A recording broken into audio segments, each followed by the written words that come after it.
There are moments when life suddenly tests us in a very quiet, but also very cruel way. Like when you step onto a familiar flight, choose a seat you have paid for in full, and then someone looks at you as if you don't belong there. What would you do if in front of everyone, a stranger pointed at you and said, with all the doubt in his voice, "You shouldn't be sitting here"? Will you keep quiet? Will you get angry? Or will you ask yourself the hardest question? If I hold back, am I teaching them to continue looking down on people like me? This is the story of a man who chose the hardest path to remain calm. And then the whole world had to listen to the truth from that calmness. If this story made you think of yourself, stay until the end. And before we go, if you want more healing and empowering stories like this, please like, share, and subscribe. It helps us tell more meaningful stories. Now then, let me get into the story. The morning at SkyWest City Airport had a familiar serenity. The early morning light fell on the clean, tiled floor of the terminal, casting a warm, golden glow on the people, hurrying around, pushing their small suitcases. The scent of coffee from the cafe near Gate B wafted in gently along the air conditioning, mixed with the faint scent of perfume and the airport loudspeakers reminding passengers to keep an eye on their luggage.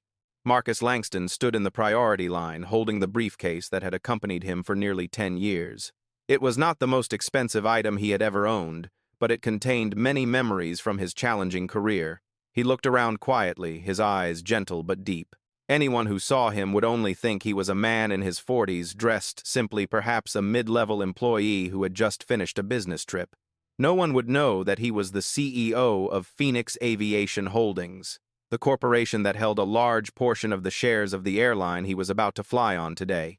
But for Marcus, those things were never something he bragged about. He grew up in a poor neighborhood on Chicago's South Side, where maintaining his composure and dignity was sometimes the only thing that kept him going through the hurtful words and suspicious looks. "You don't have to scream to prove you're worthy," his mother once said. "You just have to stand." That teaching follows him to this day. Today he flew to New Dover International to prepare for a big speech.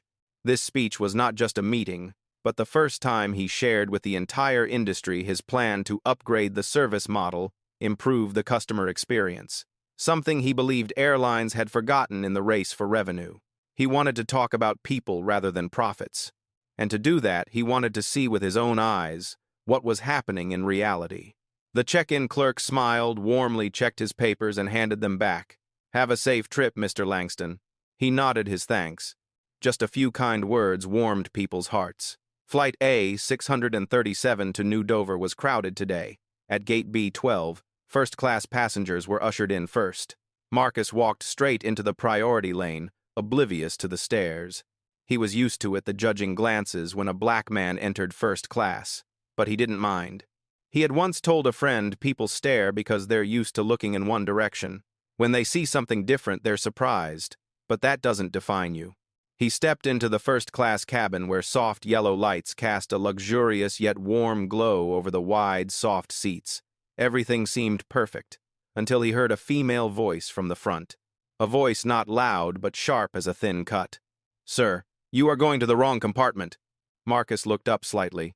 Before him stood a woman in her 50s, dressed in a neat uniform, her name tag clearly reading Karen Wheeler, senior flight attendant. She stood straight, her hands behind her back, her expression not angry but filled with suspicion. There was something in her eyes that made Marcus feel a chill in his chest. He smiled slightly and handed over his boarding pass. "No, I don't. This is my seat." Karen looked at the ticket for less than a second, then pushed it back as if it were worthless. "I think you're mistaken. First class is for qualified passengers."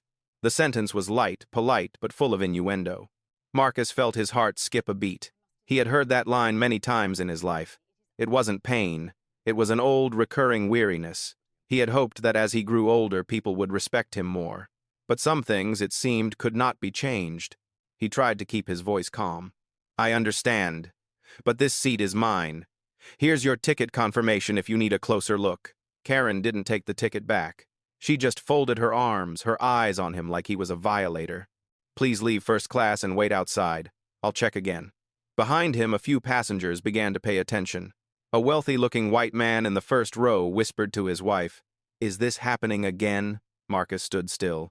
He sighed and struggled.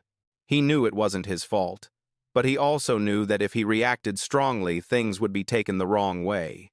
He wondered, if I stay silent, will they think I am weak? If I speak up, will they say I am causing trouble? Which should I choose to maintain my self-respect and the dignity my mother taught me?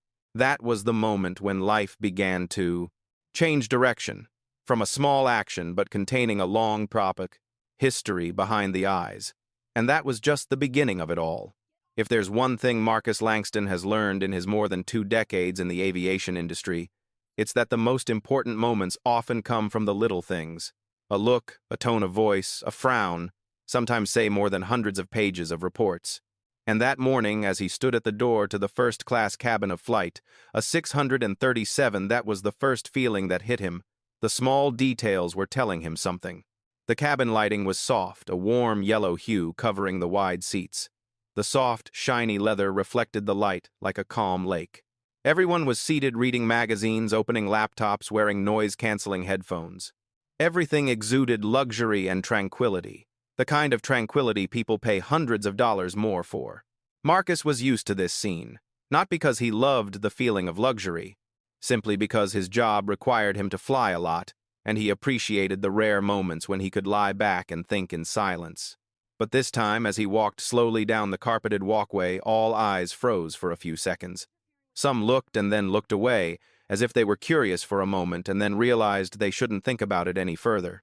But there were also a few faces that showed surprise, or maybe disbelief. Marcus smiled slightly. He didn't feel offended, just a familiar weariness like the cold wind blowing across his shoulders on a Chicago winter day. He remembered that when he was little, every time he encountered that kind of gaze, he would get angry. He used to ask his mother why people looked at him like that. His mother just patted his head and said a sentence that he carried with him all his life. Not everyone who looks at you knows who you are. But you know, and that is enough to keep you strong. That teaching helped him not let those eyes touch his heart. Marcus continued walking to his seat 2A, next to the window, one of the best seats on the plane. He gently set his briefcase down in the seat compartment, but just as his hand touched the adjustment button, he heard the neat click of heels on the floor. Then the voice behind him. "Sir, like I said, you're in the wrong compartment." It was still Karen Wheeler, the head stewardess. Her voice was not loud, but it was clear. It had the old confidence of someone used to giving orders. But to Marcus, the voice was not simply an announcement. It carried a thin layer of suspicion, the kind of suspicion one reserves for a passenger who doesn't look like first class. Marcus turned his hands still on the armrests. "I believe this is my chair. I can sit down while you check." But Karen didn't look at the ticket.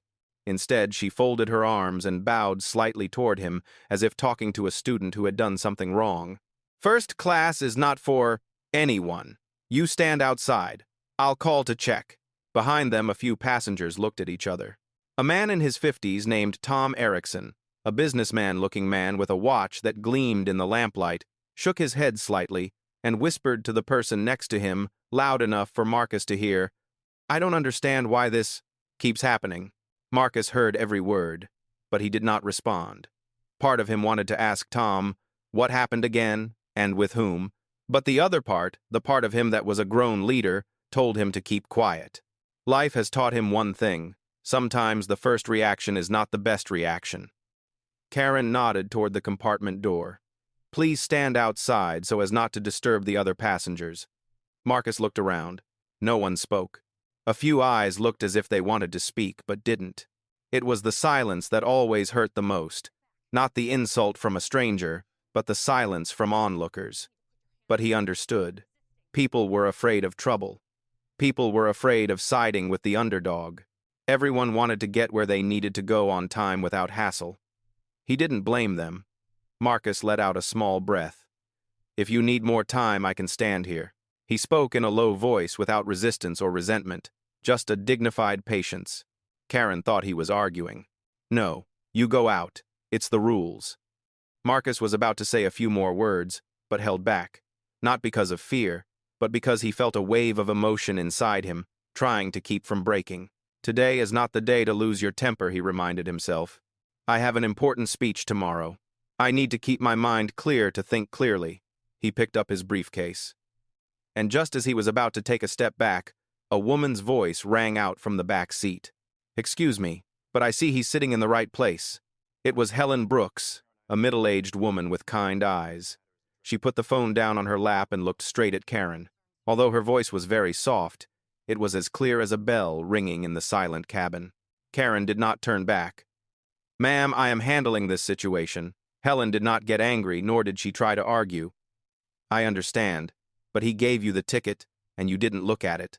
The whole cabin was silent again. Marcus felt a warm feeling spread through his chest. He wasn't used to strangers taking sides, especially in a setting like this. Karen turned to Helen, trying to keep her voice calm. "Passengers, please, let me carry out my mission." Helen nodded but kept her gaze steady. "Of course, but it should be done properly." It had been a long time since Marcus had heard someone say something like that in his defense. It wasn't a loud plea, but a gentle reminder: right time, right place. One of the things he always believed: kindness never comes late. Karen took a deep breath, then turned back to Marcus. "Get out! Now!" Her voice was no longer polite.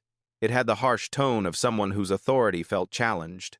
Marcus looked down at the ticket in his hand. He didn't want to cause trouble. He never wanted to be at the center of a conflict. But he understood the way they were treating him today. Wasn't just about him. It was about anyone they thought didn't belong here. He looked up slowly. "I will stand here, but I will not leave the compartment." That voice was not high, not heavy, but steady, as an anchor in a storm. The whole cabin went silent. Marcus doesn't know what lies ahead. But he does know one thing. Sometimes, to make others see the truth, you have to stand still in places they don't think you deserve to stand. He stood there in the middle of the first-class aisle, back straight, calm, silent. But that silence was the beginning of a storm that was about to come. If there was a moment when the atmosphere on Flight A637 changed, it was the moment Karen Wheeler took a step closer to Marcus Langston. The sound of her shoes clicking on the floor of the plane was so loud that it felt like the air itself had contracted. Marcus stood still next to seat 2A, his posture straight, not tense but not retreating either. He was calm enough to keep from getting angry and tired enough to know that this wasn't going to end soon. Karen stopped in front of him, only an arm's length away. "You are disrupting service," she said, her voice small but sharp as a needle. "First-class passengers require silence. You cannot stand here." Marcus held the ticket up high enough for her to see again. "This is my seat, Miss Wheeler. I don't want to make any noise. I just want to sit where I paid for it." Karen crossed her arms, her eyes sliding over the ticket as if it were nothing more than a scrap of paper. "I told you. First class is for qualified passengers. I am responsible for keeping this cabin running properly. And you." She paused, her eyes scanning Marcus from head to toe. "Don't look like the type of passenger we usually see here." The last sentence was not spoken loudly, but it was like a stone thrown into a still pond, sending ripples throughout the cabin. Helen Brooks, the middle-aged woman sitting at 3C, looked up and looked straight at Karen, her eyebrows slightly furrowed. But she didn't say anything more. She knew that if she intervened too strongly at this time, Karen would become even more conservative. Tom Erickson sighed and shook his head. "I mean, it's obvious, right?" The statement was like a dry stick thrown onto a smoldering fire. Marcus heard every word. He felt a slight pain in his chest. Not because of the words, but because of their familiarity. 10 times, 20 times, 30 times in his life he had heard similar phrases, if not directly, then implied, if not in words, then in looks. "I always thought that when I became more successful, more mature, and reached a position that few people could reach, sentences like that would disappear. But it turns out some things don't disappear. They just wait for a small opportunity to reveal themselves." Marcus took a deep breath. He knew he needed to say something, but it had to come out calmly, the way he always chose to face the world. "I understand you have responsibilities," Marcus said slowly. "But that responsibility does not include judging passengers based on their appearance." Karen let out a small, unfriendly laugh. "Don't make this about prejudice. I'm just doing my job." Marcus looked her straight in the eye. "Do the job, or do what you think." This time a few passengers turned their heads to get a better look. Some kept quiet for fear of causing trouble. But there were also those who sensed something was wrong. Karen took a breath as if gathering all the power in this cabin to quell the confrontation. "You have no right to question me," she said, each word heavy. "I am the authority in this compartment, and I demand that you move." A few people flinched at the volume of that sentence. Not because it was too loud, but because it was louder than the standards of a first-class flight attendant. Marcus set his briefcase on the floor, his hands relaxed. I don't want to argue, Miss Wheeler, but I'm not leaving just because you think I don't belong here. Karen tightened the straps of her uniform around her shoulders. She was used to passengers silently obeying. And now Marcus standing firm against her words made her feel as if control was slipping away. Helen Brooks leaned forward a little. Miss Wheeler, I think he just wants to sit in his chair. This could be a lot easier to handle. Karen didn't turn back. Ma'am, if you continue to interfere, you're making the situation more complicated. Helen smiled slightly, a sad smile. It's just, I've seen this too many times. That made Marcus bow his head slightly. He wasn't the only one. That in a quiet way hurt him more. A young steward came up shortly afterward. It was Andrew Collins, who had seemed nervous from the moment the dispute had begun. Miss Wheeler, he said softly, may I check your ticket? Perhaps. Karen held up a hand. Andrew, go back to your compartment. This is none of your business. Her voice was thick and sharp. Andrew froze, but he still looked at Marcus apologetically, as if to say he knew this wasn't fair. Marcus nodded slightly at Andrew, signaling him to go ahead. Empathy, however small, was a precious thing. Karen took a breath, then leaned over and said loudly enough for the whole cabin to hear, Please rest assured, passengers, we will handle this man according to regulations. At that moment, Marcus felt a lump in his throat. Why was she talking like I was a threat or a troublemaker? I just wanted to sit in my seat. He bit his lower lip lightly, a habit he had when he had to hold back his emotions. Karen continued, If you don't leave the cabin immediately, I'll have to call security. And just so you know, failure to comply with crew orders can have more serious consequences than you think. Marcus looked at her. No fear, no anger, just the look of a man who had suffered too much in silence, now forced to face a trial he did not want. Miss Wheeler, he said, his voice as deep as a piano in a large room. Today is not the day to use that tone with me. The remark was not threatening, not raised, but it made the whole cabin silent, as if all the air had been sucked out. Karen blinked. What do you mean? Marcus didn't answer right away. He picked up his briefcase and set it back down at his feet, a gesture that suggested this was more than just a chair. Helen tilted her head slightly as if sensing something important was about to happen. Tom Erickson stopped sneering.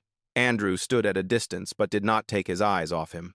Marcus simply said, I haven't said who I am. And that sentence was the first lightning bolt in the darkening sky. Not loud, not explosive, but enough to let the listener know another much bigger storm is coming. The moment Marcus said the words, I haven't said who I am, the atmosphere in the first-class cabin froze. Not the thunderous tension of waves crashing against rocks, but a thick silence, like the calm surface of a lake, just before a strong wind blows. Karen Wheeler took a half-step back. She didn't understand the full meaning of the statement, but she sensed something was different from the troublemaker cases she had dealt with over the past 20 years. You're threatening me? Her voice was higher than usual, trying to regain her familiar authority. Marcus shook his head slightly. I'm just telling the truth. There are things, before you make a decision, you should know the whole picture. The remark wasn't meant to be threatening, but it made several people, including some of the uninvolved passengers, turn their heads to look at Marcus more closely. For the first time since the incident began, they noticed the black man standing in the aisle wasn't afraid, not angry, not confused. He stood as if everything was in his control, not Karen's.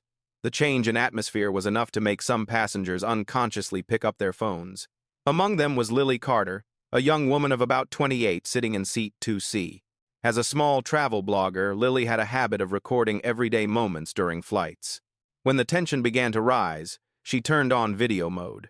First, in case the situation got too out of hand, and secondly, because there was something in Marcus's voice that made her feel like this was more than just an argument. Karen didn't let the silence last long. She stepped closer to Marcus, as if to use the distance to assert her power.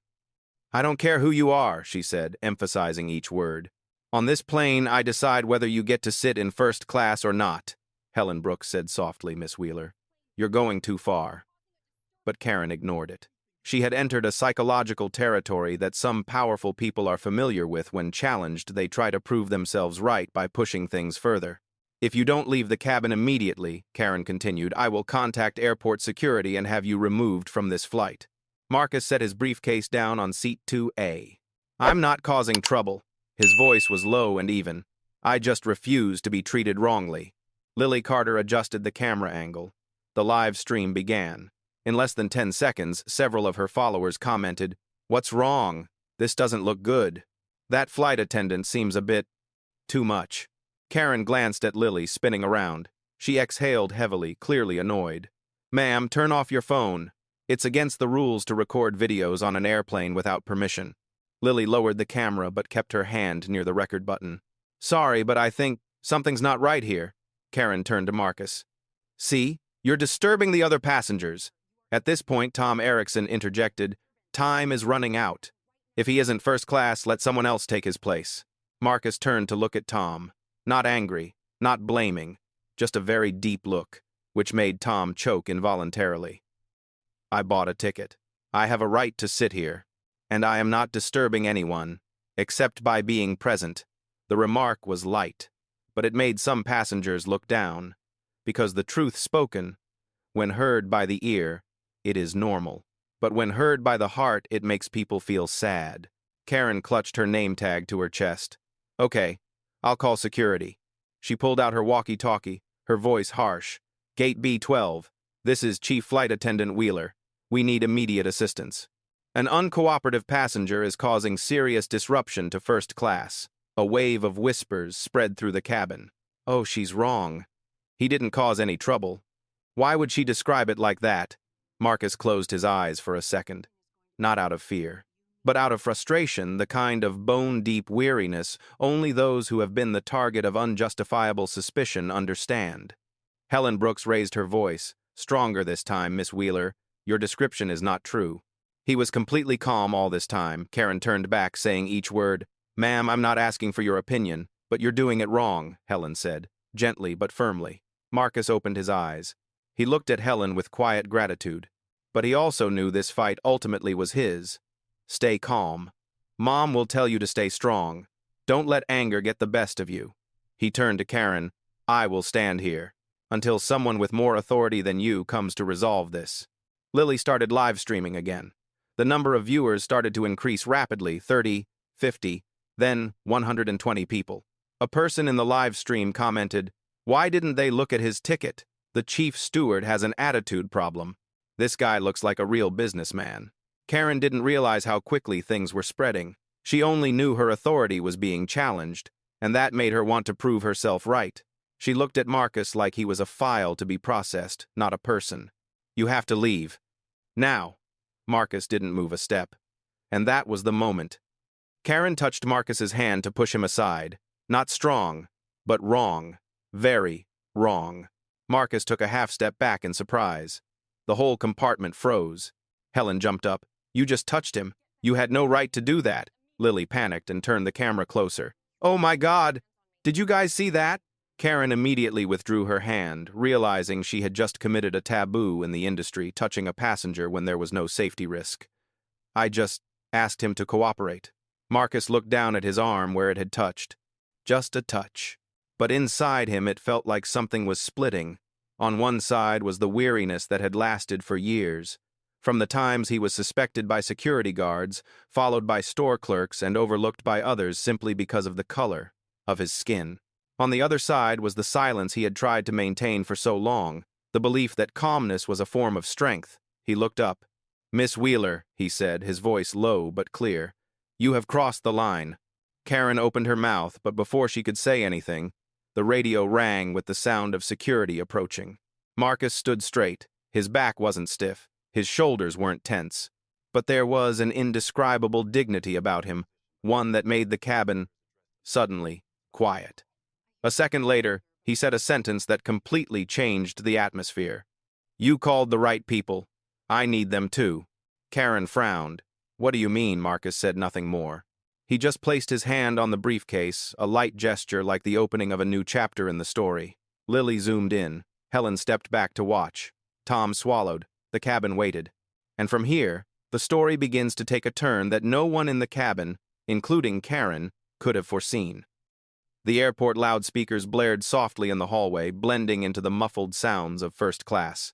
Just seconds after Karen Wheeler's call, 2 airport security guards appeared at the plane's door. 1 man and 1 woman. The woman walked in front, a sturdy figure, her eyes sharp but alert. Her name tag on her chest read, Officer Dana Miller. The man behind her was Officer Reed Jacobs, younger and seemed a little impatient in a tense situation. The first-class cabin was silent. Some people even tried to adjust their seats to get a better view. Lily Carter held the camera at face level, her hand shaking slightly as she knew her live stream was growing rapidly. 230 people, 410. Then 800 inches less than a minute. A featured comment popped up. Don't let them drag him out. They haven't checked anything yet, and they're calling security. Karen stepped forward, her voice full of confidence. Thank you everyone for coming so quickly. This is a disruptive passenger. He refuses to leave the first-class cabin, even though he doesn't have a valid ticket and is obstructing the aircraft's operations. The remark, though it was only an accusation, hit Marcus right in the face. Some passengers frowned. Others looked toward the door as if waiting to see how he would react. Officer Miller approached Marcus. Sir, we have received reports that you are not cooperating with the crew. Can you explain what is going on? Marcus looked at her, not angry, not scared. Just the look of someone tired of being misunderstood too many times in his life, but still trying to keep his composure. I had a first-class ticket. I showed it to the flight attendant, but she refused to check it and asked me to leave the cabin based on her personal judgment. Officer Jacobs interjected. Did you refuse to leave your chair when asked? I refused to leave the privilege I paid for. Marcus's voice was even and steady. And I'm not being disruptive. I just want to sit in my place, Karen immediately retorted. He is lying. I asked him to leave many times, but he did not comply. He also made other passengers feel uneasy. Helen Brooks stood up abruptly, losing her composure. That's not true, I saw it all. He was perfectly calm. It was Miss Wheeler who was causing the tension. Karen turned back angry. Ma'am, you're making the situation more complicated. Helen did not back down. I will speak the truth whenever I see it distorted. Officer Miller looked over at Lily Carter, who was holding the phone. Are you filming? Yes, Lily replied without hesitation. And there were nearly 1,000 people watching. Karen paled. She didn't think things would spread so quickly. Officer Jacobs was frustrated. You have to turn off the live stream. This is so chaotic. Lily didn't stop. I didn't do anything wrong. I was filming to make sure no one was being wronged. Helen nodded and added, Only when we look back will we see who is right and who is wrong. Marcus took a deep breath.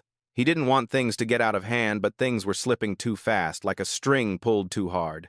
Officer Miller, he said, his voice low and steady. I am willing to cooperate, but I want you to see my ticket before making any decisions. Marcus handed over his boarding pass and ID.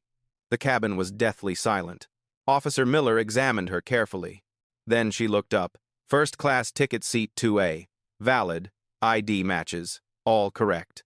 That statement made some people breathe a sigh of relief, but Karen Wheeler froze. No way, I definitely checked. It could be a fake ticket. Officer Jacobs tilted his head. It doesn't look fake at all. Marcus looked straight at Karen, no resentment in his eyes, only disappointment. You never checked my ticket? Karen opened her mouth, then closed it. She knew it was true, but she didn't want to admit it in front of so many people, and thousands watching via live stream. Lily whispered into the microphone. She never looked at the ticket. Everyone saw that. Live stream viewers 2400, and counting. Officer Miller changed his tone, this time more serious. Miss Wheeler, why didn't you check the ticket properly before calling us? Karen felt her legs tremble slightly. Because I know I'm right. This man doesn't look like... She stopped. But it was too late. The whole cabin understood what she meant. Marcus understood better than anyone. A wave of silence stretched out heavy as a wet blanket over everything. Miller squinted. Don't look like... What Miss Wheeler Karen didn't reply. She could feel the atmosphere turning against her, but her instinct to protect her ego made her say the wrong thing.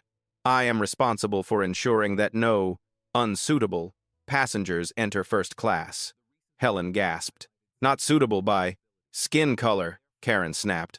I didn't mean it like that, but the panic in the denial makes the statement lose all persuasiveness. Officer Jacobs looked around. To be honest, When we got the information, we thought this passenger was threatening someone, but that was clearly not the case. Lily livestream see.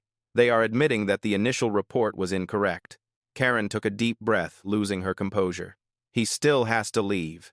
I am the chief flight attendant, and I have the right to ask anyone to leave the plane if I feel they are unfit. Marcus turned slightly, his voice low, so low that everyone had to quiet down to hear, even if they bought the right ticket, even if they weren't causing trouble, even if the only reason you felt inappropriate was because I didn't look like the people you're used to. Seeing sitting here. The sound of the plane engine outside the window seemed to ring out at that moment, a deep, even sound like the sigh of the whole sky. Karen trembled. I didn't mean that. Marcus nodded slightly. I know you don't say it, but you think so. Lily looked down at the screen. 3800 people were watching. The comments were scrolling so fast she couldn't keep up. Then Officer Miller put her hand on her belt, but not in a threatening way toward Marcus. She turned to Karen. The problem here isn't this passenger. The problem is your process. Karen stepped back as if the ground beneath her feet were giving way. We, Officer Miller said clearly, are not allowed to make decisions based on emotions or personal impressions. Marcus stood still. His heart felt like it was constricting, because he realized this isn't just about you and Karen. This is about so many people like you, who have suffered in silence for decades. Mr. Langston, Officer Jacobs said, do you want to file a formal complaint? We'll take a look right away. Marcus did not answer immediately. He looked at Karen. Her eyes were red, no longer arrogant. He saw in them fear. Not fear of him, fear of losing her position, her reputation, everything she had built up over her life in the industry. Part of Marcus wanted to say, yes, file a report. But a deeper part of him cringed the part that still believed in change. Calm down. Don't let anger rule your life. He said, I don't want anyone to be punished immediately. I just want to be respected as a normal passenger. Karen stammered. I'm sorry. But that apology, weak and late, very late. And that was the moment. Marcus sighed. A heavy sigh like 20 years of experience pouring in at once. Karen thought it was all over, but she didn't know. The live stream is spreading across the web. Messages are being sent to headquarters. Someone from Phoenix Aviation Holdings is watching. A tweet is being drafted. And Marcus Langston never said who he was. The air in the first-class cabin of Flight, a 637, seemed to be held in mid-air, not melting, not breaking, no one daring to breathe loudly.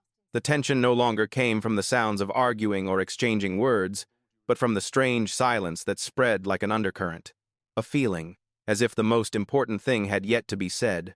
Marcus Langston stood in the middle of the aisle, his hand resting lightly on his familiar briefcase. His eyes were still deep and no longer reacting to the chaos he had just experienced. His calm, not weak, not humble, was surprisingly unnerving to those around him. It was like the calm of someone who knew he had a truth greater than all that was happening. Officer Dana Miller looked at Marcus as if she sensed it. Mr. Langston, she said softly, we need to decide whether it is safe to continue the flight. If you have any information that will help clarify, now is the time to speak. Marcus didn't answer right away. He looked down at his shoes, black leather shoes with a slight wear to the toes that had seen him through hundreds of business trips. He remembered walking into conference rooms where people were staring at him more than usual. He remembered being called a stevedore, a maintenance worker, or an assistant, even though his business card clearly read CEO. These things, I'm used to them, but being used to them doesn't mean they don't hurt. Helen Brooks looked at him from seat 3C, her eyes filled with a sympathy he rarely received from strangers. You don't have to go through this alone, she said softly, just enough for him to hear without making the situation worse. Marcus nodded his thanks, then turned back to face Karen Wheeler. She stood near the compartment door, her arms folded, her expression confused. Her initial proud confidence had vanished. She no longer saw Marcus as a nuisance, she saw him as something she hadn't anticipated. Miss Wheeler, Marcus began calmly, why didn't you check my ticket? His tone was not harsh, but it was clearly confrontational. The other passengers held their breath. Karen blinked several times as if searching for an answer, but in the end could only utter a weak sentence. I think, it's not necessary. Not necessarily. Marcus repeated softly, as if testing the waters. Because you thought I couldn't sit here. Karen swallowed hard. I may have been quick to judge, but I meant no harm, no ill will. Marcus repeated this time, his eyes tinged with an unexplainable sadness. I've heard that many times. A silence fell over the cabin. No one dared to move. Even the air conditioning sounded louder. Lily Carter's live stream goes viral, surpassing 5600 viewers. Just then, another passenger's phone rang with an announcement. The man looked down, eyes wide. Oh my God, this is on Twitter. Karen's face paled. What? Marcus wasn't surprised. He just let out a small breath as expected. Officer Reed Jacobs stepped up to Marcus, his voice low for the first time. Sir, would you like to tell us who you are? That might help us handle the situation. Marcus looked at Officer Jacobs for a few seconds. Then he bent down and slowly unlocked the briefcase. The click of the lock was so clear that the whole compartment seemed to tilt towards it. Inside was no clutter of papers like many businessmen carry around. Everything was neat, a single black leather folder neatly placed in the center. Marcus took out the folder, opened it slightly, and pulled out a card. A powerful card. He gave it to Officer Miller first. She looked at the card, squinting. Then she looked up, her voice suddenly different. Sir, is this real? Marcus nodded.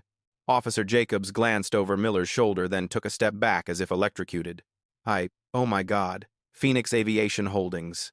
Lily zoomed the camera into the faces of the two officers, driving viewers crazy. Who is he? Why is the security so startled? Oh my God, don't tell me. Karen approached still, confused. What is that? Some kind of membership card? Officer Miller turned to her, his voice cold. This isn't a membership card. This is the identification card of the CEO of Phoenix Aviation Holdings, the corporation that owns a large stake in the airline you work for. Karen stood frozen. Her mouth opened, but no sound came out. Marcus didn't look at her. He just continued in a heartbreakingly calm voice. Miss Wheeler, I'm flying today to observe the quality of first-class service before attending the strategy meeting tomorrow. The whole cabin turned its eyes to him. Helen placed her hand on her chest and whispered, Oh my God. I knew it. I knew something was wrong. Marcus looked down at the ticket in his hand. It's just, I didn't think I'd see it this way. Karen stepped back, her hands shaking. I don't know. If I knew who you were, Marcus looked up, his eyes serious but not hostile. And that's the problem, Miss Wheeler. How you treat me shouldn't depend on who I am. That sentence soft but strong enough to make several people in the compartment feel their noses sting. Karen put her hand over her mouth. She realized what millions of viewers were about to realize. She didn't just insult a passenger. She insulted one of the most powerful people in the entire airline system she serves. Officer Jacobs whispered Mr. Langston. Would you like us to escort her out? Marcus shook his head. No need. I'm not here to punish. I'm here to see the truth. Lily read comments on live stream. Really, CEO, this guy is too calm. Oh my God, this is a real Hollywood movie scene. Karen is dead. Marcus looked at Lily and said, Can you turn off the live stream? Everything will be resolved. No need to push it further. Lily looked into his eyes that held no hate or revenge, and she snapped out of it. Viewers 6920 before the screen went black. The whole cabin went silent. Marcus turned to Officer Miller. I'm not asking for special privileges. I'm just asking for the respect any passenger deserves. Officer Miller nodded. You are absolutely correct, and this incident will be fully reported. Karen was shaking so much she had to hold onto the armrests of her chair. Mr. Langston, I'm sorry, I really don't. Marcus held up his hand, signaling for her to stop. Miss Wheeler, this has gone beyond a personal apology. A beat of silence. Then he continued, but I haven't decided what to do next. What Marcus said made the cabin freeze. Not because of fear, but because no one knew what would happen to the airline after tomorrow's meeting. Marcus pulled out chair 2A and sat down for the first time since the incident began. He breathed softly, the breath of someone who had just walked through a storm, but knew an even bigger one was waiting ahead. The first-class cabin of Flight A637 was still breathing heavily after Marcus Langston revealed his identity. All passengers, young and old, turned to him no longer with curiosity but with awe and shock. Karen Wheeler stood frozen, her hands shaking so much she had to hide them behind her back. She didn't know what awaited her, but she did know that nothing would ever be the same again. And then, A voice rang out from the plane door. "Excuse me, sir. I need to see passenger Marcus Langston immediately." It was a deep, powerful voice belonging to Daniel Ross, the airline's chief ground operations supervisor. He was accompanied by Miranda Cole, the regional representative, the person with the authority to make on-the-spot disciplinary decisions. Their presence made the cabin feel smaller. This was no longer a matter between a stewardess and a passenger. It was a system issue. Officer Dana Miller immediately stepped aside. "Mr. Ross, Miss Cole, everything is under control, but I think you should hear it directly from Mr. Langston." Miranda Cole nodded slightly, her eyes flicking to Karen Wheeler. In that moment, Karen felt as if she were being peered through her uniform. A chill ran down her spine. Daniel Ross looked straight at Marcus. "Mr. Langston, I am terribly sorry for this situation.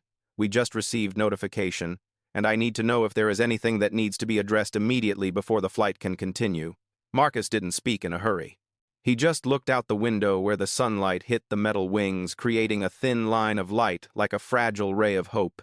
"It's not your fault," Marcus replied. "I know that." Daniel Ross breathed a sigh of relief. But he continued, "But this exposes a larger problem, not just a momentary lapse." Marcus's words brought the entire cabin to attention. The passengers, who had been silent since the beginning of the flight, now felt like they were witnessing something far beyond the scope of a first-class seat. Miranda Cole stepped forward, her voice low but firm. "Mr. Langston, please be more specific. You have every right to say everything. We will take note of every word." Marcus turned to look at Karen. "Not with revenge, not with victory, just the eyes of someone who is too familiar with pain that others cannot see.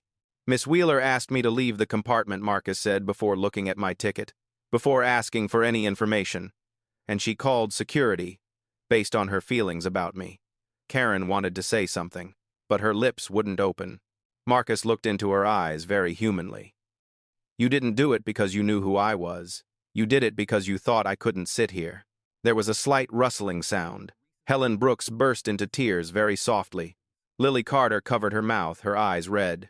Marcus continued his voice, even and slow, as if he were talking about something that had been in his heart for many years. "This isn't the first time I've been judged, before I've even asked. It's not the first time I've been made to feel like I don't belong in a place I've worked my whole life to get to. And I know I'm not alone in this." Karen sank down lightly into the nearest chair. Tears welled up before she could stop them. Miranda Cole looked at her, her eyes hard. "Miss Wheeler, is that right? Did you check tickets or ID?" Karen wiped her tears. No. "Why?" Miranda asked, her voice so direct it made some of the passengers hold their breath. Karen couldn't lie now. "Because I thought his appearance wasn't like the people who usually sat here." The cabin no longer had the sound of engines or air conditioning. Only the sound of everyone's heartbeats remained. Helen jumped up. "That's prejudice, not procedure." Marcus gestured for Helen to sit down. He didn't want things to get out of hand. Miranda Cole jotted that down on her tablet, then turned to Daniel Ross. "We need to address this now." This was a serious incident involving discrimination, and it was recorded by nearly 7,000 viewers live. Karen held her head in her hands.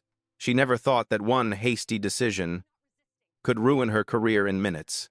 Marcus took a deep breath. He looked at Karen, his voice warm, surprising both Miranda and Daniel. "Miss Wheeler, I don't hate you. But you see, the consequences of a bad judgment can be huge. Not because I'm the CEO, but because I'm human." Karen burst into tears. "I'm sorry. I'm so sorry." Marcus bowed his head slightly. "I accept the apology, but I cannot decide for the system how to handle it." Miranda Cole nodded. "Thank you, Mr. Langston. Your sentiments are most appreciated. But as for the job, the firm will immediately begin an investigation." Daniel Ross turned to Karen. "Miss Wheeler, you are suspended immediately until further notice." Karen collapsed into a chair. No crying. No begging. Just silence. Lily put down her phone. The live stream had ended the previous part, but her eyes were still red. Helen Brooks whispered beside him, "Mr. Marcus, you handled this so humanely." "I learned that from my mother," Marcus replied in a voice so low only she could hear. Officer Miller stepped forward and said to Marcus, "If you need a private escort, we will assist." Marcus shook his head. "I want to stay. I want to continue the flight as a normal passenger." I believe everyone here understands why. A few people nodded. A man behind him said loudly, "You are right to be sitting here, and you deserve to be treated like anyone else." A light applause broke out, not loud, not ostentatious, but sincere. Miranda looked at Marcus with respect in her eyes. "Tomorrow at the strategy meeting, we will be ready to listen to anything you suggest. The whole company needs to change." Marcus smiled slightly. "We'll talk, not just about me, but about the unseen." Then he sat down in seat 2A. It was the first time he actually sat there since boarding the plane. He rested his hands on the armrests of the chair and closed his eyes for a moment, not to sleep, but to let go of the sadness he had been suppressing all morning. Karen Wheeler stood up to leave the compartment. But before leaving, she turned back to look at Marcus with sad eyes. "Thank you for not treating me worse than I did you." Marcus opened his eyes. "We can all make mistakes. The important thing is to know where we are wrong." Karen nodded and walked away. The door behind her closed softly, but the sound echoed deep into the hearts of the others. The first climax had passed. But Marcus knew the real storm was still ahead. When Karen Wheeler left the first-class cabin, the air was so quiet you could hear your own breathing. The light from the window fell on Marcus Langston's face, making him appear half light and half shadow, a very human image. He sat still as if trying to calm his heart, which had remained calm until now. But outside, the world is no longer peaceful. Lily Carter picked up her phone and checked the notification. "Mr. Langston, that video, it's going viral." Marcus opened his eyes and looked at her, unsurprised. "How many people saw it?" Lily licked her lips, her voice soft. "More than 6,000,000, and increasing every minute." A few passengers behind looked up. Helen Brooks put her hand to her chest. "Well, this is way beyond the scope of a flight." Marcus turned toward the compartment door where the light from the hallway cast a dark blue carpet on the floor, making him feel as if he were sitting at the intersection of two worlds. The world he wanted to believe in, fair and humane, and the real world, where prejudice could push people from their rightful place. The plane was about to close the door. The technician stepped out, but then a series of vibrations from passengers' phones began almost simultaneously. News push notifications, social media links, it all came flooding in. Helen picked up the phone, her eyes wide. "Oh my God! CNN has an urgent news bulletin." Marcus looked down at his hands, gently intertwining their fingers. Part of him wanted to sigh because he always knew that if something like this got out, it would have a bigger impact than anyone could imagine. But he also knew this wasn't just about him anymore. This is the story of millions of people who have been overlooked simply because of their appearance. Lily held up her phone and read aloud, "The airline is looking into the incident. Video shows a black passenger being asked to leave first class despite having a valid ticket." Marcus's response was just a slight nod, as if he had heard enough such stories in his lifetime. The captain's voice came over the loudspeaker. "We apologize for the delay. The flight will depart in a few minutes." But in the passengers' minds, the wait wasn't about time.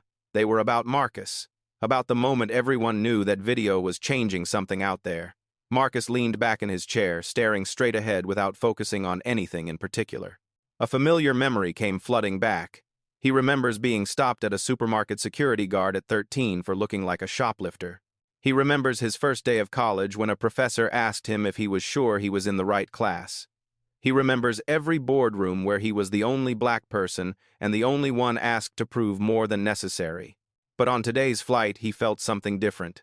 It was no longer the silence that crushed his heart. It was the people around him standing up, something he had never seen before. Helen leaned forward, placing her hands on the arm of Marcus's chair. "You know, I think you've made people realize they can do more than just stand by and watch." Marcus smiled. "If just one person can change something, I believe the whole society can change when we look at the truth together." Lily continued, her hands still shaking slightly. "Marcus, the comments are exploding. A lot of people are saying they've experienced the same thing. They're saying your story makes them feel seen." Marcus thanked her with a grateful look in his eyes. It was then that he realized this was more than just a viral video.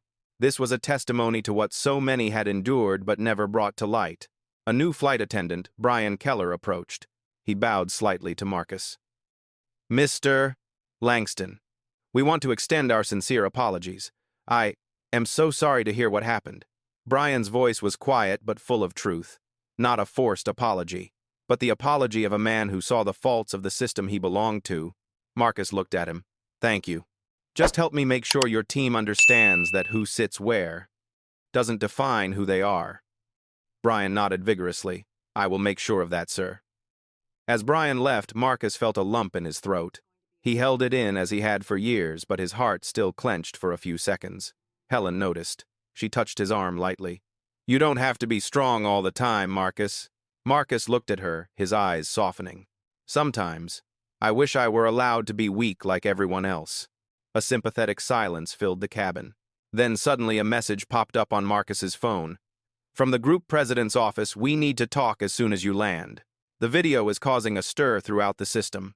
Marcus put the phone down on the table, his hands clenching unconsciously. He knew what that meant.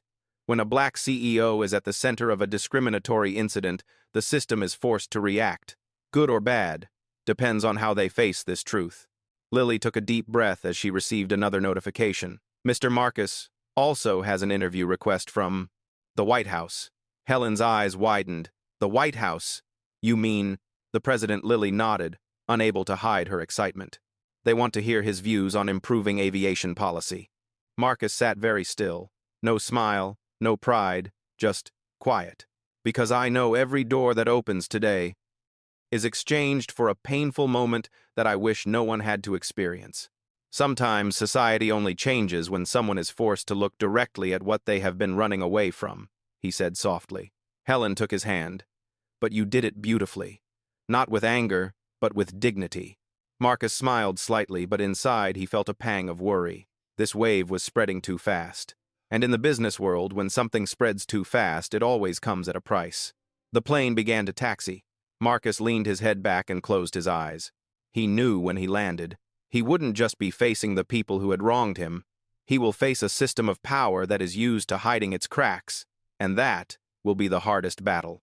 As the A637 lifted off the runway and began to climb, the late afternoon sunlight reflected off the metal wings, casting a long, bright streak of light into the sky.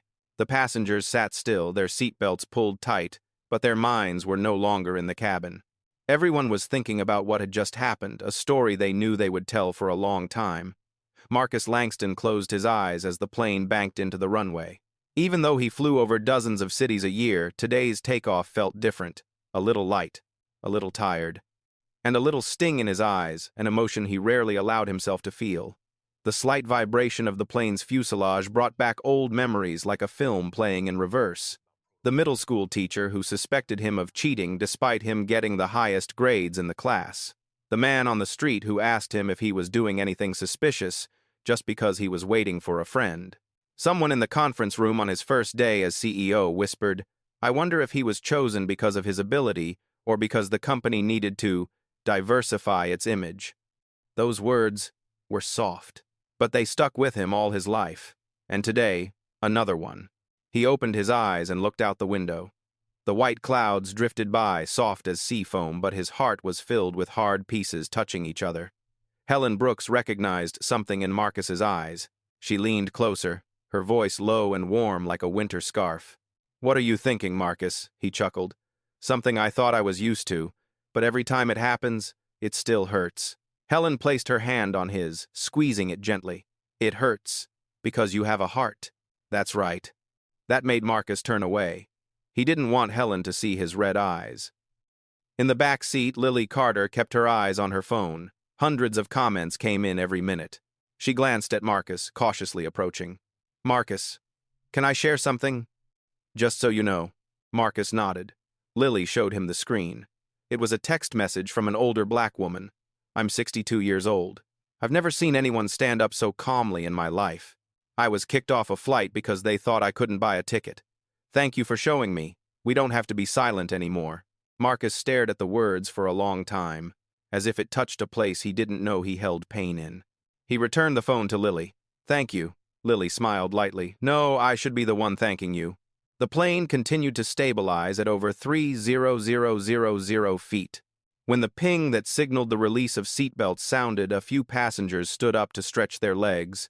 But no one approached Marcus out of curiosity. They came out of admiration. A man in his 50s wearing a light blue shirt stepped forward. "Mr. Langston, I just wanted to shake your hand. You handled it like a true leader." Marcus shook his hand politely. "Thank you." "No, Marcus," the man continued, his eyes slightly red. "You showed us how a truly strong man behaves." Marcus was silent, for he knew that if he said more, his voice might falter. An Asian woman standing nearby also said, "I hope my children grow up to see people like you on planes, in school, at work." A Hispanic added, "You said what we couldn't say." Those words cut deeper into Marcus than any punch could have, not because they honored him, but because they showed him he wasn't alone. But then, the plane shook slightly. Not because of turbulence, but because of an announcement from the captain. "We would like to inform all passengers that there is a press team waiting at the Atlanta airport. If any passengers do not wish to appear before the media, please let us know." A ripple of murmurs spread. Helen Brooks sighed. "Well, you won't have a peaceful landing, Marcus." Marcus shook his head slightly. "I know, but I don't intend to turn this into a press conference." Helen looked at him, her eyes understanding. "But they will do it, even if you don't want them to." Marcus let out a long sigh. "The only thing I want is for this story to not be distorted." Lily interjected, "If you want, I can sit down tonight and recut the video, get the right angle of the truth." "You don't have to say anything. The story speaks for itself." Marcus chuckled. "Thank you, Lily. But I think I'll have to say a few words about what Helen asked." Marcus looked out at the orange sky. "A system only changes when the people in the system admit they have a problem." Helen nodded, full of respect. But that moment of silence didn't last long when a small sound rang out, the sound of a text message notification on Marcus's phone. He opened it. Message from the chairman of the board of directors of Phoenix Aviation Holdings. "Marcus, they're blaming Karen to protect their image. You need to be prepared. The airline will likely try to minimize responsibility. We'll have a meeting as soon as you land." Marcus stared at the text message, not because he was surprised, but because he knew it was coming. Lily asked, "Is everything okay?" Marcus replied, his voice so even it was hard to read. "They are trying to cover up the root of the problem, like any system does when faced with the truth." Helen frowned. "So what are you going to do?"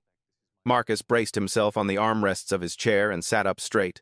"No need to fight, but don't back down."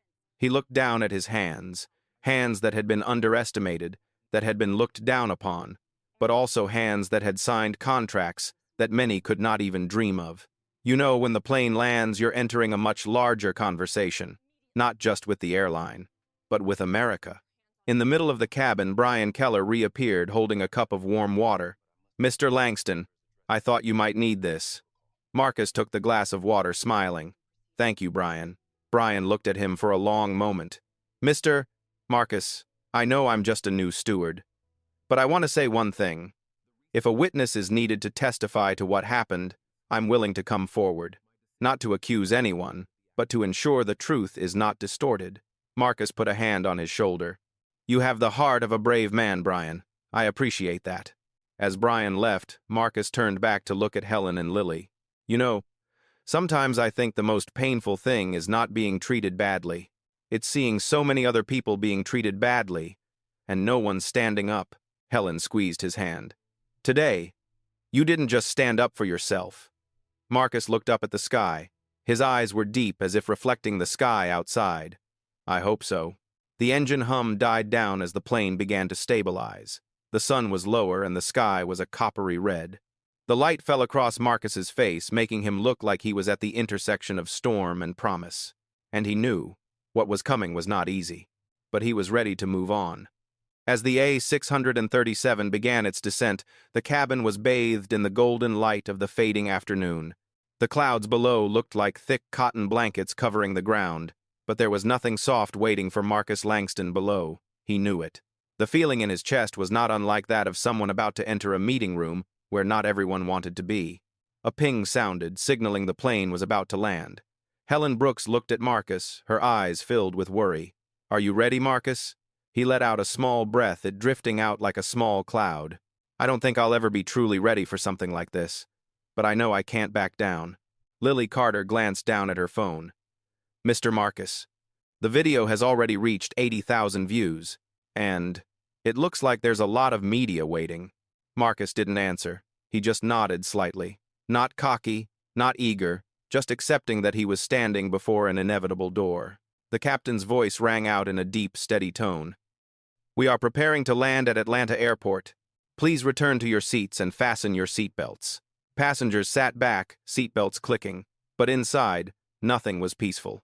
As the plane's wheels touched the runway, the fuselage shook slightly. That feeling of touching the ground was usually reassuring, but this time, it was like opening the door to a waiting storm. The plane slowed, the engine hummed. Marcus looked out the window, seeing rows of yellow lights running across it like underlines, emphasizing the approaching change. Lily whispered, "I can walk beside you if you want." Marcus shook his head, but his eyes were grateful. "No need, Lily, but thanks for offering."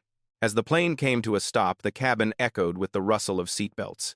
But no one stood up immediately, as if waiting to see what Marcus would do first. And then the plane door opened. From outside, flashbulbs flashed. Helen sighed. There are so many of them." Marcus stood up, smoothing his simple but neat suit jacket, not to impress, but to remind himself to stay calm. Brian Keller stepped forward, his voice trembling slightly, but his determination clear. "Mr. Langston, if you want, I can escort you out. The truth needs witnesses." Marcus put his hand on his shoulder. "You've done more than enough, Brian. Thank you." The whole cabin watched Marcus as he walked towards the door. "That's a really strong man," some passengers whispered. "If it were me, I don't know if I could keep my composure." Marcus stepped up to the plane's doors. As soon as he appeared, the arrivals hall lit up. Reporters crowded in. Cameras were trained on him. Everyone wanted the story straight from Marcus Langston's mouth. But before anyone could speak, a clear, loud, and authoritative voice rang out from the security fence. "Let him breathe." It was Officer Dana Miller, the one who approached the situation on the plane with calm and integrity. Dana approached Marcus and said softly, "I'll walk with you to a safer area. The media is getting heated." Marcus nodded. "Thank you, Dana." Dana smiled slightly. "You are stronger than many people I have ever seen. But even the strongest person needs protection." Meanwhile, reporters kept asking Mr. Langston, "Has the airline apologized yet? Are you planning to sue? How do you rate the chief flight attendant's behavior? Why did you remain calm throughout the incident?" Marcus didn't answer. Not because he was being evasive, but because he wanted to say it at the right time, in the right way, in the right place. But there was one question that made him pause for half a second. "Do you think if you weren't a CEO, this wouldn't have gotten any attention?" That question cut straight into his heart. Dana put her hand on Marcus's elbow and whispered, "Don't stop here. Keep going." Marcus took another step.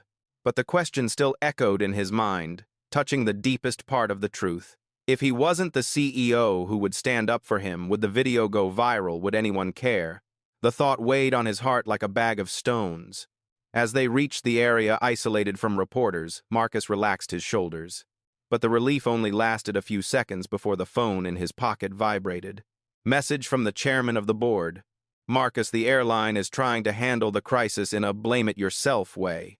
They want to say it was just the flight attendant's fault. We need a meeting urgently." Soon after, another message from his mother. "Are you okay? I saw the video. I love you." One message made him feel like he was in the center of a storm. The other message softened his heart like the first touch of comfort after a long day. Dana stood beside him, watching Marcus's face change ever so slightly, and asked, "Is everything okay?" Marcus looked at her. "No, but I'll be fine." He sat down on the metal bench in the VIP area. It was quieter here, but not quite so quiet. Marcus leaned forward, elbows on knees, eyes fixed on the ground. He heard his own heartbeat. Not fast, not uneasy, but heavy like a drumbeat, signaling another battle was coming. Helen and Lily just got off the plane, saw Marcus, and quickly walked towards him. Helen sat down beside him, her hand placed lightly on his back. "You did so well. No need to push any harder." Marcus shook his head. "I'm not afraid of the media. I'm just afraid they'll turn this whole thing into a formal apology and then continue as before." Lily sat down across from him and put her phone on the table. "Mr. Marcus, the video has reached civil rights organizations. They want to talk to you. And the White House just sent an official email." Marcus looked up, his eyes bright and deep. "What do they want? I would like to hear your views." I would like you to participate in a special discussion on reforming discrimination in aviation. Marcus closed his eyes. The ceiling light cast long, tired shadows under his lashes, as if he were carrying a burden many men have avoided for decades. He spoke slowly, each word falling. I don't want to become a symbol.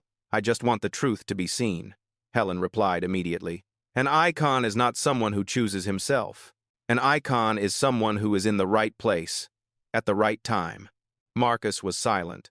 Because she was right. An airport employee came over. Mr. Langston, the conference room is ready if you need to speak with the company's executives. Marcus stood up.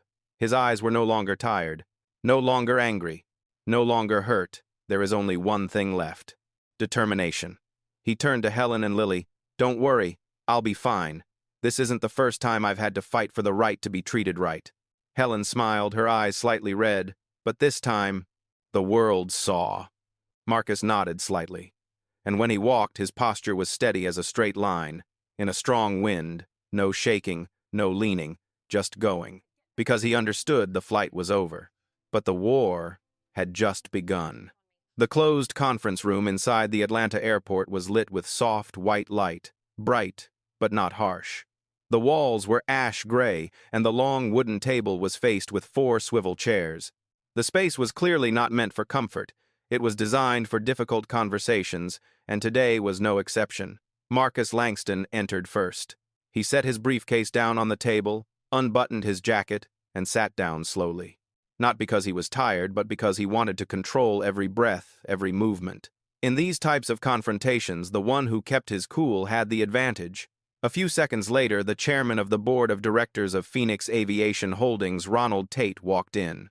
Ron was a white man in his 60s with salt and pepper hair and sharp eyes that sometimes held a hint of confusion that he tried to hide. He nodded to Marcus, his eyes filled with fatigue. Marcus, he said, his voice low, are you okay? I'm fine, Marcus replied shortly. But you know this isn't personal anymore. Next, 2 members of the airline's executive board entered. One was Edward Collins, vice president of operations. The other was Lauren Rivera, senior director of human resources. They both avoided looking directly at Marcus, a sign that wasn't hard to decipher. Ron Tate closed the door, took a deep breath. Okay, we need to talk things out. Marcus crossed his arms lightly, not defensive, but not relaxed either. I'm listening. Edward Collins opened his laptop and turned the screen toward Marcus. An internal memo appeared in bold type describing the incident on Flight A637. The passenger had disruptive behavior as assessed by the chief flight attendant, leading to handling according to the correct procedure. Marcus stared at the words for a long time. Then he looked up, his eyes sharper than the ceiling light. What did you say, Collins? Edward swallowed. This is a draft. We haven't sent it out yet. Marcus didn't growl, but the weight of his words made the room sink. In the video, I sat still, answered properly, and gave the ticket as required. What was there that made you think I was causing trouble? Collins was silent. Lauren Rivera chimed in, her voice softer but with the air of someone trying to save the day. Marcus, you have to understand. The company needs a way to explain things without escalating.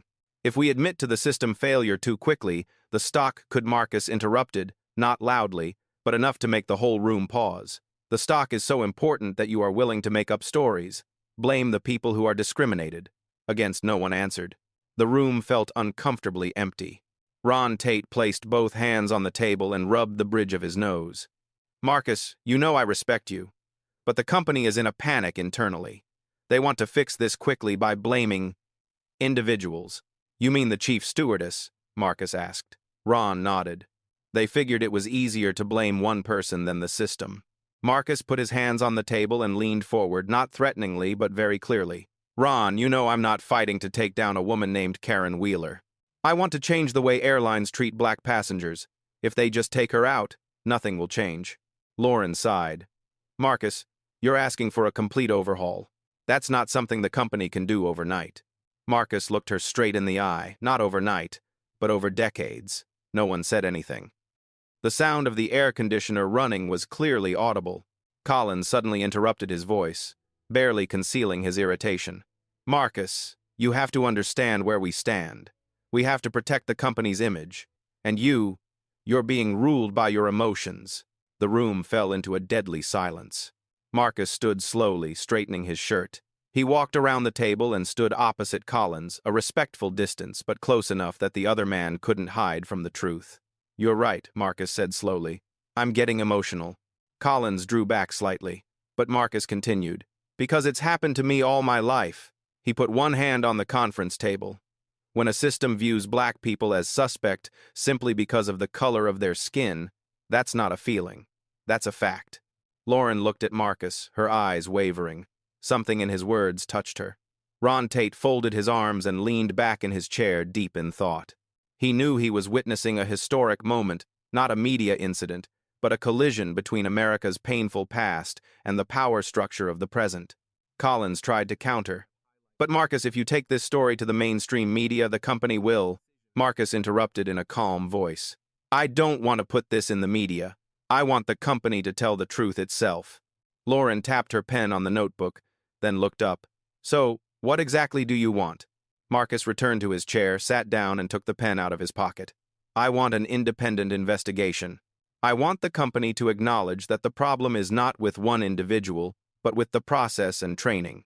I want people like me not to have to prove my innocence before being treated as human beings." Collins opened his mouth to protest, but Ron raised his hand to stop him.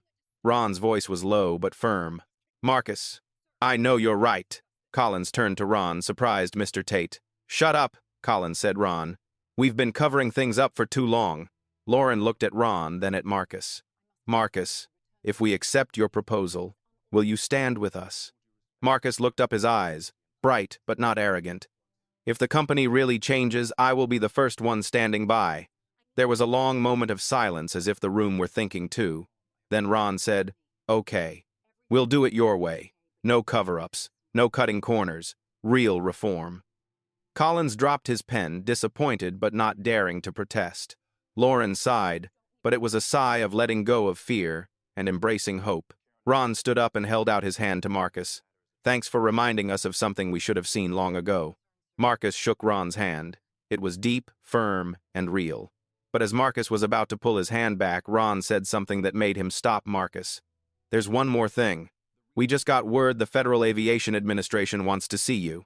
And the White House wants you to speak to the press tomorrow." Marcus stared at Ron for a moment. Then he smiled slightly, not the smile of a winner, but of someone who knows the journey is long. "Well then," said Marcus, "we'd better tell the truth now." The next morning, Washington, D.C. was bathed in a mild winter light. The wind blew through the bare trees on Pennsylvania Avenue, carrying enough chill to make one feel more awake than usual. Marcus Langston stood behind the glass doors of the Federal Press Building, where a national press conference was about to take place. He adjusted his dark blue tie with 2 fingers. Not because he wanted to be perfect, but because he was trying to steady himself before a day that would change not only his life, but possibly the entire airline industry. Helen Brooks had just arrived. She'd taken the earliest flight from Atlanta to be here this morning, despite her age. She put her hand on Marcus's arm. "Did you get any sleep?" Marcus chuckled. "I slept for about 15 minutes. "That's a lot," Helen replied. "A man who is about to address a nation doesn't get much sleep." Lily Carter was there too. She had her camera in hand and was wearing lightweight headphones. "Marcus, everyone is waiting out there. The news has been running all night. Your story is #1 on every platform, over 1 million views." Marcus didn't seem excited. He just said, "It's not the number of viewers that matters, it's what we do after they watch." The far door opened. An attendant announced, "Mr. Langston, we are ready."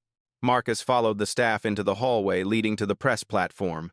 The sound of microphone tests echoed. Reporters chattered. Test cameras snapped. But to Marcus, the sound sounded like it was coming from far away. He thought of his mother, the woman who taught him to stand tall, even when the world wanted him to crouch down.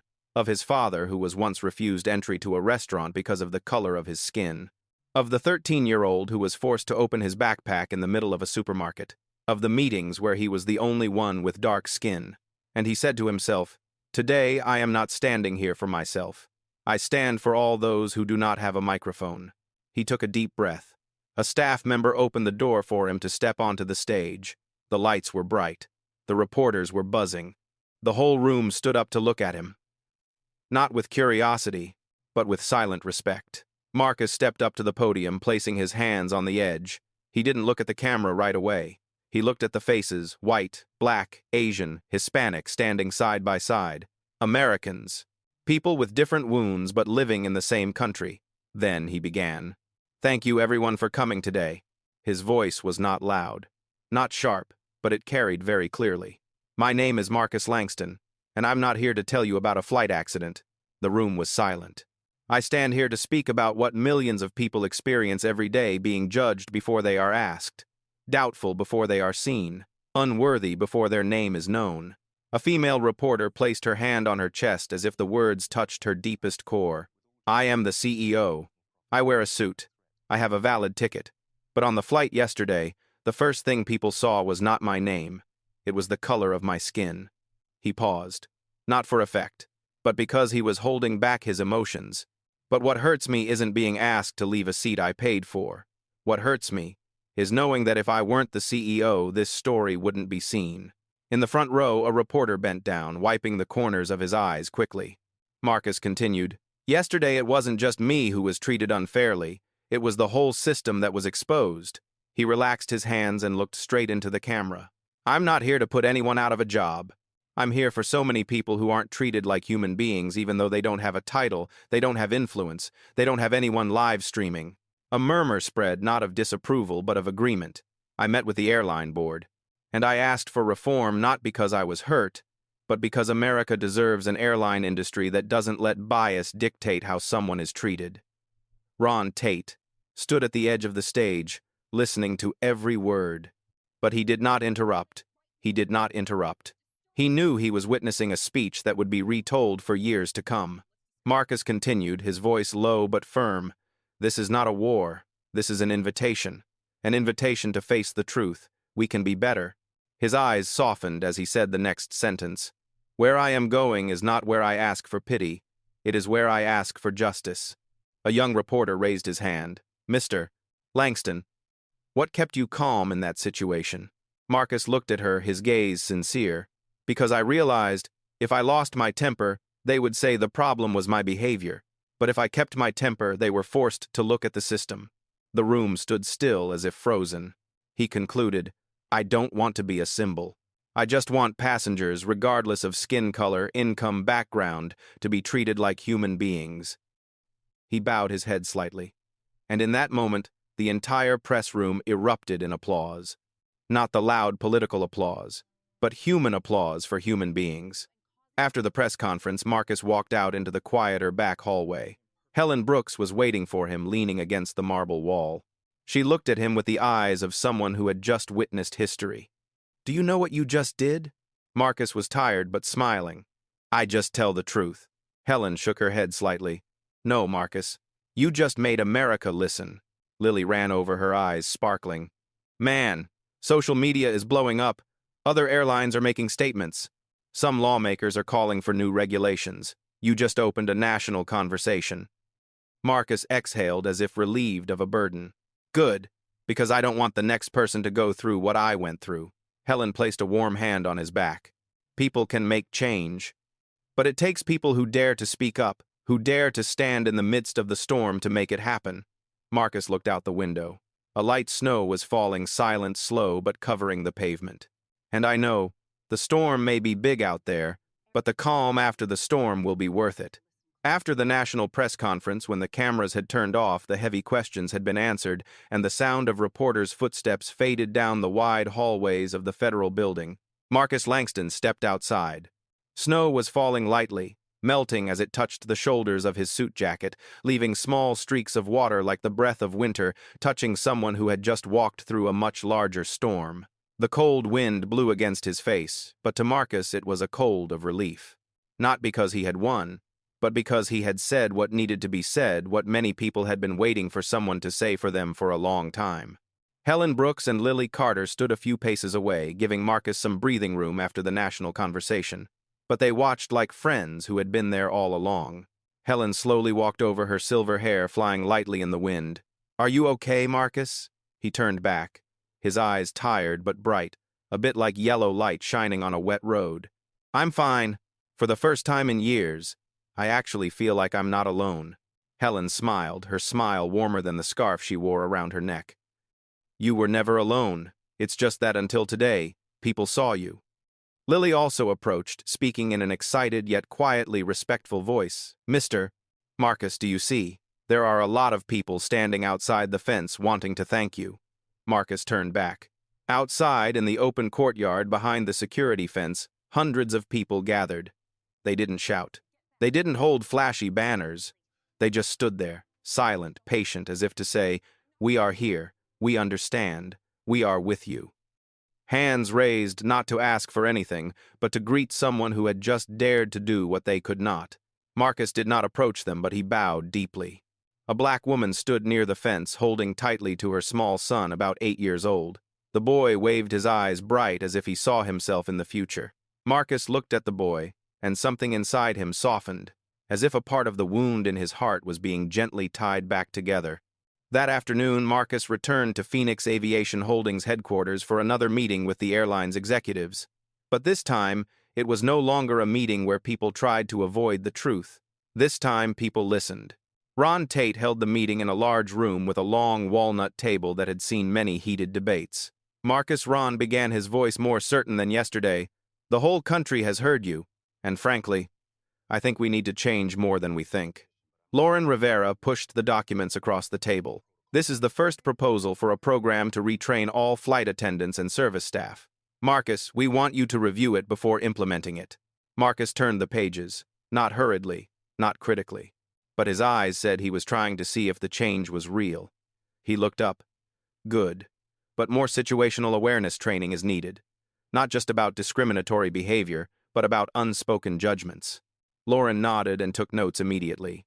Ron added, I also want to add, from today, Phoenix Aviation Holdings will make discrimination reform a core operational goal, not a temporary campaign. Marcus was silent for a beat before saying, if we do this, really do it, it will become the standard for the entire industry. Collins, who had been so vehemently opposed yesterday, was no longer stern. He looked at Marcus differently, as if he saw a real leader. Marcus Collins said quietly, but clearly you're right. Yesterday I didn't understand, but now I see I was wrong, and I want to make it right. Marcus nodded slightly. Don't forgive too quickly. Don't blame more. Just acknowledge the change. Awareness is the most important first step. Marcus left the building late in the day, having signed the formal documents for the biggest overhaul of the airline industry in years. The sun was low in the sky. The last light painted a golden-orange line across the sky. The bus that took him back to the hotel slowed down through the crowded streets. The glass buildings reflected the last rays of sunlight, as if the whole city were breathing a sigh of relief with him. In a rare moment free from questions, reporters, or papers, Marcus leaned his head back in his chair and closed his eyes. He remembered being asked to leave his seat. He remembered feeling like he didn't belong there. He remembered the weary eyes of those who had gone through the same thing, and he suddenly understood that the story that day was not about pain, but to remind everyone that pain can turn into change, if there is someone calm enough to stand up. That night before bed, Marcus called his mother. Her face appeared on the screen, the wrinkles at the corners of her eyes deeper but full of love. Are you okay, Marcus? Yes, Mom. You make me proud. Marcus smiled. Not the CEO smile, but the smile of a son who had once sat by the fire studying with his mother's encouragement. Mom, what is it, do you think? I did the right thing. She paused. Then she said in a voice as firm as the earth, right or wrong is not a matter of whether you are supported or not. It is a matter of whether you will let the next generation suffer what you have suffered. Marcus's chest sank with emotion. I understand. 3 weeks later, the airline formally announced a comprehensive reform program. 3 months later, the new training program was rolled out in 18 cities. 6 months later, discrimination complaints fell by nearly 38%. But what moved Marcus most wasn't the numbers, but it was a handwritten letter from an African-American passenger about 30 years old. Because of your story, I took my daughter on her first flight. I want her to grow up in a world where she is welcome in every seat. Marcus folded the letter and placed his hand on his chest, not out of pride, but out of gratitude. At the end of this story, there is one thing Marcus understands clearly. Change doesn't begin with shouting. Change begins with one calm voice that dares to speak up for what's right. And sometimes, A delayed flight can become a milestone that makes the whole society look back at itself. If the story makes you think, resonates with you, or makes you want the world to be a more just place, please like, share, and subscribe. Not to spread the story because of views, but to let more people know that where there is injustice, someone needs to stand up. And who knows, that person might be you.